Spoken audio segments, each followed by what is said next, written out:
క్రీస్తునందు దేవుని సంగమా, దేవుని పిల్లలారా, గ్రంథంలోని ఆయన మాటలను మనం ధ్యానించుకొని ఆ యొక్క మాటలను బట్టి మనము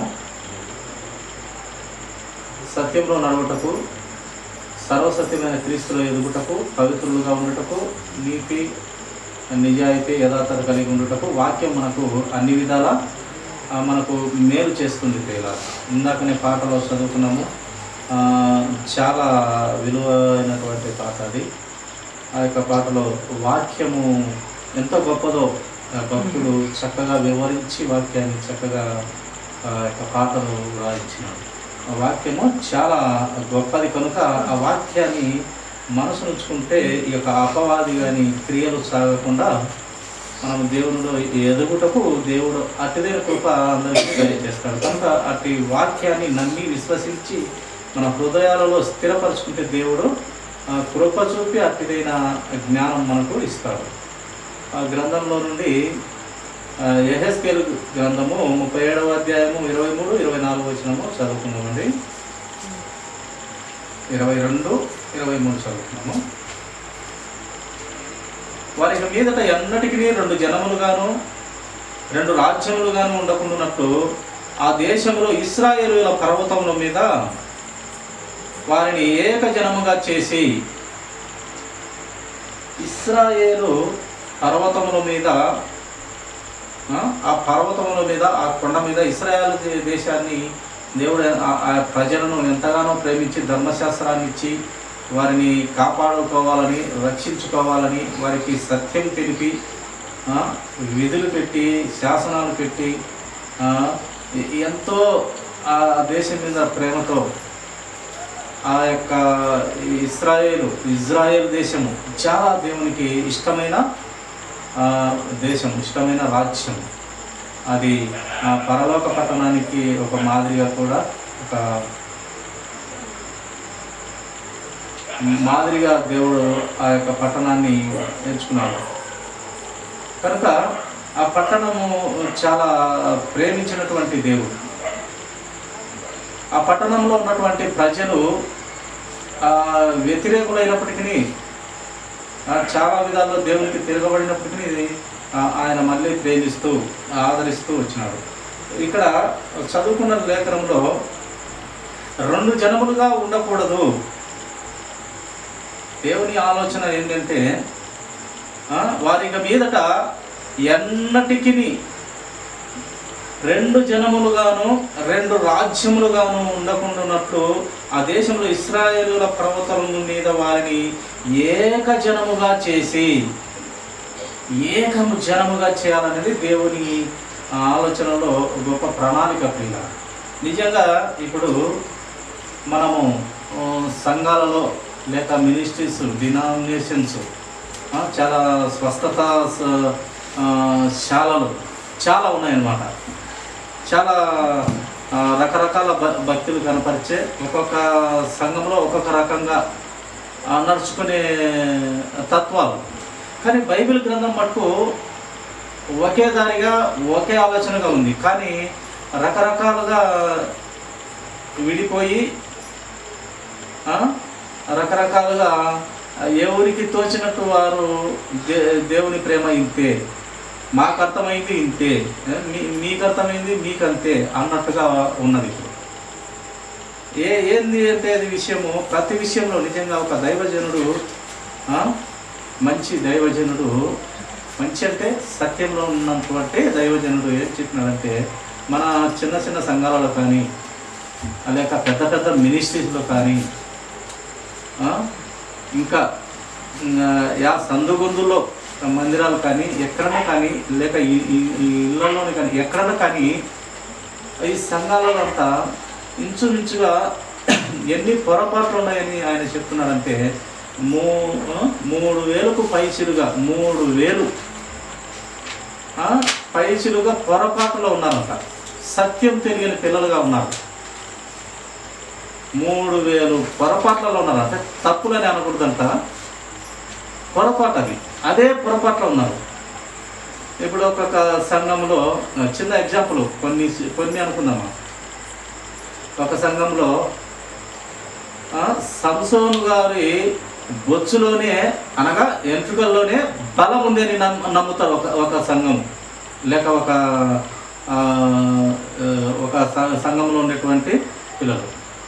ఆయన వెంట్రుకల్లోనే బలం ఉందని ఒక సంఘం నమ్మితే, ఇంకొక సంఘము ఇంకొక మినిస్ట్రీ ఏం నమ్ముతారు, ఆ వెంట్రుకల్లో ఏం లేదు, దేవుడు అప్పుడప్పుడు ఆయన మీదకి ఆత్మగా కుమ్మరించబడతాడు, ఆత్మ ఎప్పుడైతే అతని మీదకి వచ్చునో అప్పుడు ఆయన శక్తి పొందుకొని, దేవుని ఆత్మ ద్వారా అతను శక్తి పొందుకొని అద్భుతాలు చేస్తూ వచ్చినాడు, ఆయన వెంట్రుకలు అయితే ఏం లేదని ఒక సంఘం నమ్ముతుంది. ఇంకా వేరే విషయం అది అది అది అట్ట.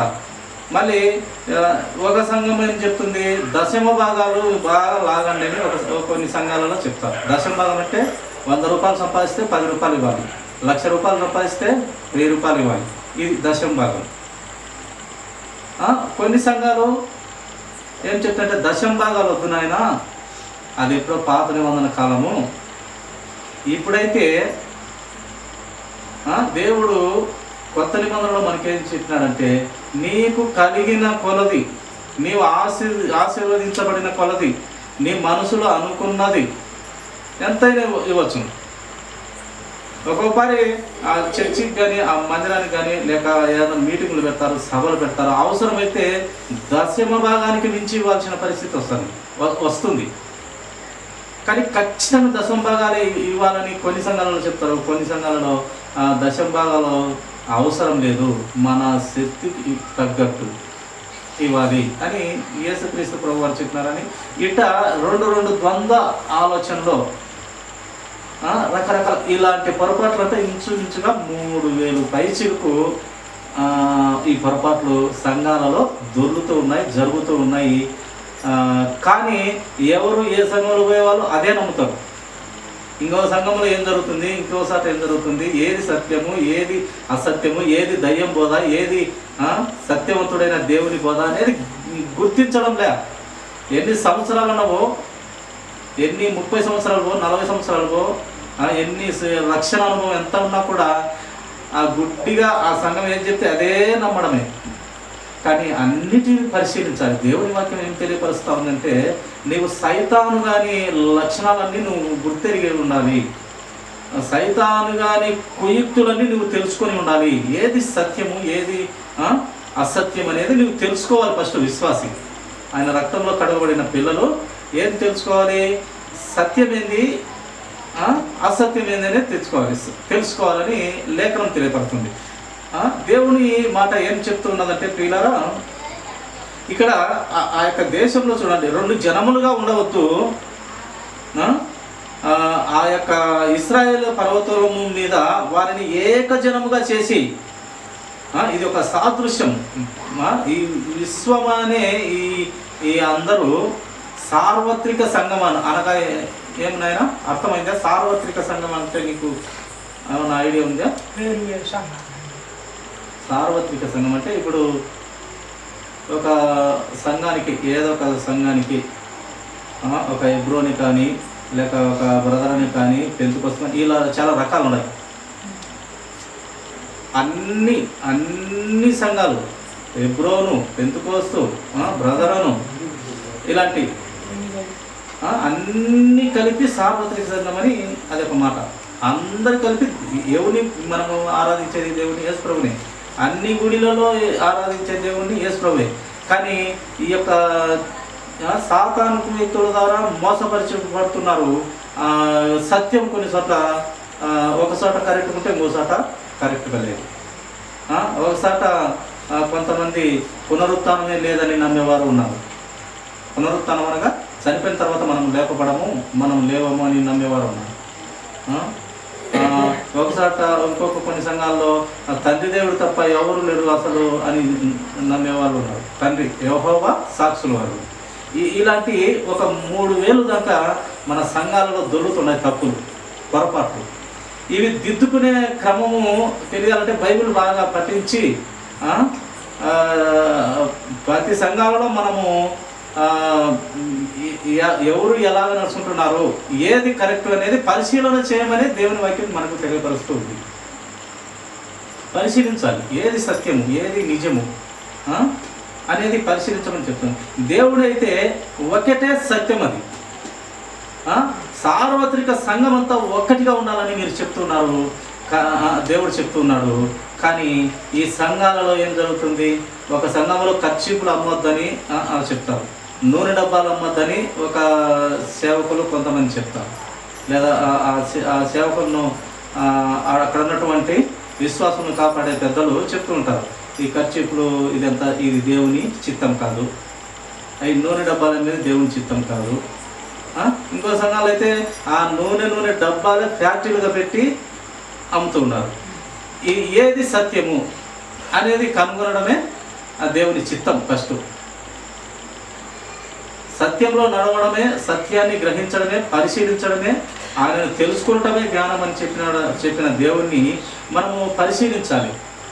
అందరూ ఏకంగా ఒక్క ఆలోచన అనేది బైబిల్ గ్రంథం మనకు తెలియపరుస్తాము. ఒక్క ఆలోచనలోకి ఏకంగా సార్వత్రిక సంఘం అంతా, ప్రతి సంఘము, ప్రతి చర్చి, ప్రతి గుడి ఉన్నటువంటి విశ్వాసులందరూ సార్వత్రిక సంఘం అన్నప్పుడు అందరూ ఆ సార్వత్రిక సంఘంలోకి వచ్చేస్తారు. ఆ సార్వత్రిక సంఘంలో ఒకటే ఆలోచన ఉంటుంది, నిజము ఏదైతుందో అదే నిజమై ఉంటుంది. కనుక దీన్ని బాగా బైబిల్ని ఎంత ధ్యానిస్తే, చదువుకుంటూ పోవడం కాదు, కానీ బైబిల్ గ్రంథాన్ని లేదా నేను 12 మాటలు చదివినా, నేను 15 మాటలు చదివినా, నేను 100 మాటలు చదివినా, నేను 30 సార్లు చదివినా అర్థం చేసుకుంటూ ధ్యానించాలి. యెహోవా ధర్మశాస్త్రమందు దివారాత్రములు చదువువారు ధన్యులని వ్రాయబడాల. యెహోవా ధర్మశాస్త్రమందు దివారాత్రములు చదువువారని వ్రాయబడలేదు, కానీ ఈ యెహోవా ధర్మశాస్త్రం నందు దివారాత్రములు ధ్యానించువారు ధన్యులని వ్రాయబడింది. అంటే పరిశీలించాలి, ధ్యానించాలి, లేఖనము గుర్తించాలి. ఫలానా దానికి అర్థము ఫలాని వాక్యంలో దొరుకుతుంది, ఇలా సత్యాన్ని తెలుసుకోవాలి ప్రియులు. కనుక ఆ సేవకుడు అన్నట్టు నిజంగానే ఉన్నాడు, ఆ పొరపాటును దిద్దుకునే ఆలోచన కలిగి ఉండటం చాలా గొప్ప విషయం ప్రియులు. కనుక వారిని ఏకజనముగా చేసి వారి అందరికీ ఒక రాజునే నియమించదను.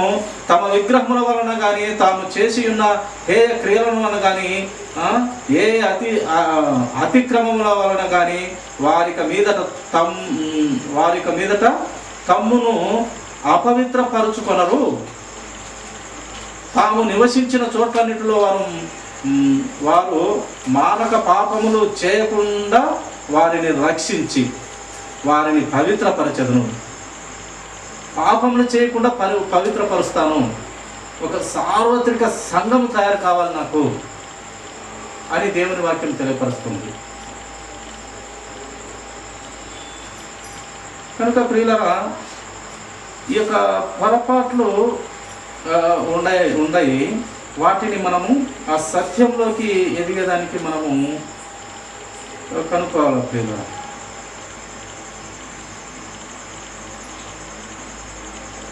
చూడండి, ఒక మాట ధ్యానించుకున్నాము. ఎఫెసీయులకు రాసినటువంటి పత్రిక అపోస్తలుడైన పౌలు గారు 4వ అధ్యాయము 11వ వచనము. ఈ వచనము నెరవేరాలంటే చాలా ఇప్పుడున్న పరిస్థితుల్లో ఈ వచనము నెరవేరట్లేదు. చదువుకుంటున్నాను. ఎఫెసీయులకు రాసినటువంటి పత్రిక 4వ అధ్యాయము 11వ వచనము. మనం అందరము ఏమని చెప్తున్నాడు చూడండి. పరిశుద్ధాత్మ దేవుడు పౌలు గారు ద్వారా రాయించినాడు.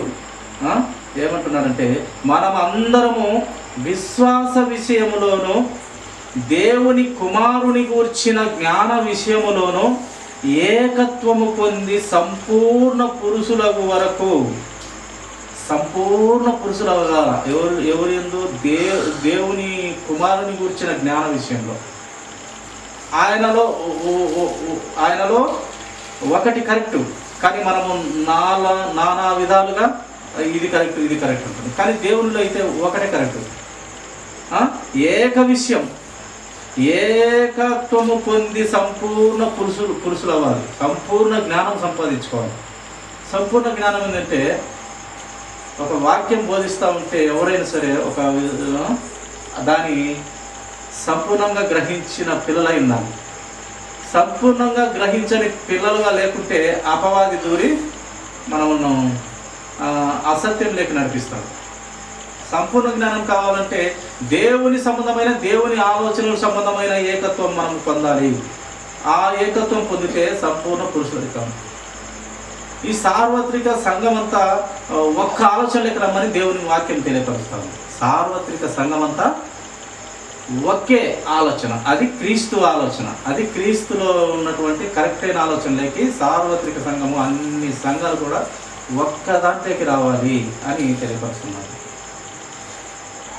కనుక ఈ మాదిరిగా పొరపాట్లు ఉన్నాయి కనుక మనము ఈ పొరపాట్లను తెలుసుకునే పిల్లలంగా మనము ఉండాలని దేవుని వాక్యం తెలియపడుతుంది. అదే ఇక్కడ రాయబడుతూ వచ్చినది. దేవుని కుమారుని గురించిన జ్ఞాన విషయంలోనూ ఏకత్వము పొంది సంపూర్ణ పురుషుల వరకు, అనగా క్రీస్తులకు కలిగిన సంపూర్ణతకు సమానమైన సంపూర్ణత కలవారమగు వరకు ఆయన ఇలాగ నియమించాడు. క్రీస్తులో సంపూర్ణ జ్ఞానం పొందుకోవాలి. క్రీస్తులో సర్వ పరిపూర్ణత ఎవరిలో ఉంది? క్రీస్తులో ఉంది. ఆ క్రీస్తులో ఉన్న సర్వ పరిపూర్ణత ఎవరిలోకి రావాలి? విశ్వాసుల్లోకి వచ్చి ఏక మనసు కలిగి సర్వ పరిపూర్ణతగా ప్రతి మనుషులు ఏకత్వంగా నిలబడాలి. ఆయన యేసుక్రీస్తు ప్రభు వారు సంఘం అనే నా భార్య అంటున్నాడు. సార్వత్రిక సంఘం అనే నా భార్య ఎలా ఉండాలి? యథార్థంగా, పవిత్రంగా, పరిశుద్ధంగా, నిష్కలంకంగా, ఏ పొరపాట్లు దిద్దని సంఘం నాకు కావాలని దేవుని వాక్యం తెలియపరుస్తూ ఉంది. కనుక చాలా అపోహల్లో, పొరపాట్లలో ఉన్నాము. దీనిని ధ్యానించి తెలుసుకున్నటమే దేవుని చిత్తము. అప్పుడు మనకేం జరుగుతుందంటే, ఏది దయ్యముల బోధ అనగా అంత్యాబద్ధ క్రీస్తు బోధ, ఏది సరైన అపొస్తలుల బోధ. అపొస్తలుల బోధ అనగా క్రీస్తు బోధ, అంత్యాబద్ధ క్రీస్తు బోధ అనగా ఈ అపవాది కానీ బోధ.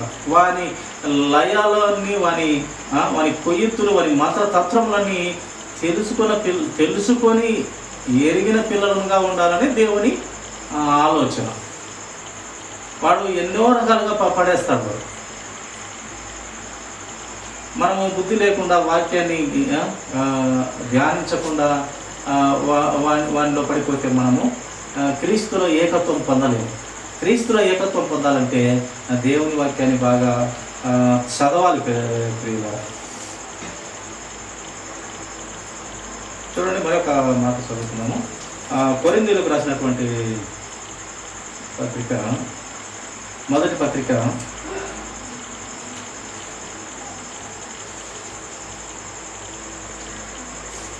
10వ అధ్యాయం 10వ వచనం. కొరింథీయులకు రాసిన మొదటి అధ్యాయం 10వ వచనం. సహోదరులారా, మీరందరూ ఏకభావముతో మాట్లాడవలెననియు, మీలో కక్షలు లేక ఏక మనసుతోనూ ఏక తాత్పర్యంతోనూ మీరు సన్నద్ధులై ఉండవలెనని మన ప్రభువైన యేసుక్రీస్తు పేరట మిమ్మల్ని వేడుకొనుచున్నాను. మీరందరూ ఒక్కటే ఆలోచన ఉండాలి. సంఘంలో ఏదో ఒక సంఘం కానీ, సార్వత్రిక సంఘం అంట పక్కన పెడతాం. సార్వత్రిక సంఘం అనగా ఆయన భార్య అయినటువంటి అన్ని సంఘాలు కలిపి ఒక్కటైతే అది సార్వత్రిక సంఘం. అది ఇక్కడ ఒక సంఘం అనేది తీసుకుందాం. చూడండి ఏం చెప్తున్నాడు ఈయన. సంఘంలో మాట్లాడుతూ ఉన్నాడు, సహోదరులారా, మీరందరూ ఏకభావంతో మాట్లాడవలనని ఒకే అర్థంగా ఉండాలి. క్రీస్తులోని సర్వ పరిపూర్ణత కలిగిన క్రీస్తులో ఆలోచన మీలోకి ఏకభావంలో మీలో కనపడాలి. మీలో కక్షలు లేక ఏక మనసుతోనూ ఏక తాత్పర్యముతోనూ ఏక ఏక ఏక ఏక ఏక తాత్పర్యము, ఏక ఆలోచన, ఏక తాత్పర్యంతోనూ ఏక మనసుతోనూ మీరు సన్నద్ధులై ఉండవలెనని మన ప్రభు అయిన క్రీస్తు పేరట మిమ్మల్ని వేడుకొనుచున్నాను. అయ్యలారా, సంఘస్థులారా, సంఘ పిల్లలారా, ఏకత్వం కలిగి ఉండండి. వాక్యాలలోనే మనము ద్వంద్వ ఆలోచనలు కలిగి ఉంటాము. ఇదంతా పొరపాట్లు పెద్ద సేవకుల్లో జరుగుతుంది. చిన్న సర్కుల్లో కాదంట ఇలా పెద్ద పెద్ద మినిస్ట్రీస్, పెద్ద పెద్ద సేవకుల్లో ఇలాంటి పొరపాట్లు జరగకుండా చూడాలంటే మనం వాక్యాన్ని పరిశీలించాలి. ఎవరు చెప్పింది కూడా వినాలి.